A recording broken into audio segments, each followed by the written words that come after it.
langit nu tulis banbun, urang bojakeut nu tulis nama.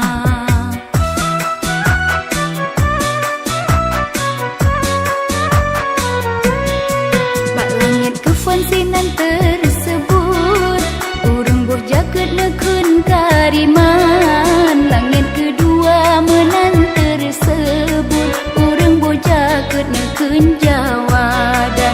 Langit kedua menang tersebut, urang bojakeut nekeun jawadan.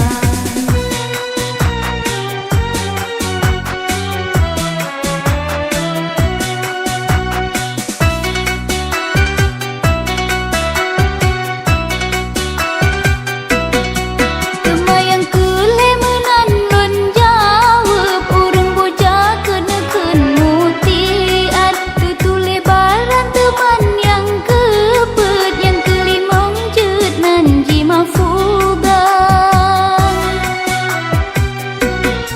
Bak langit keenam rakan lon sebut, angka genap jeut nyan kemafugan. Bak langit tujuh ake lon sebut, mafuran lon bonan yang akhiran.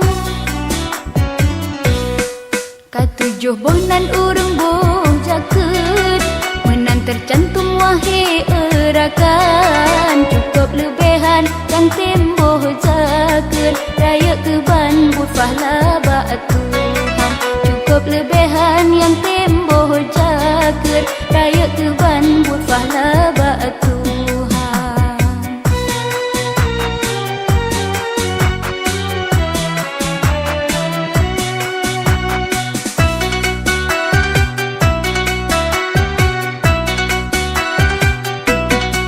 Temayang kule menan lon jawab, urang bojakeut nekeun mutian. Tutule baran teman yang kepet, yang kelimong jeut nan jima fugan. Bak langit keenam rakan lon sebut, angka genap jeut nyan kemafugan. Bak langit tujuh ake lon sebut, mafuran lon bonan yang akhiran. Katujuh bonan urang bojakeut, menan tercantum wahe erakan. Cukup lebihan yang temboh jakeut, raya keban bufahlah bak Tuhan. Cukup lebihan yang temboh jakeut, raya keban bufahlah bak Tuhan.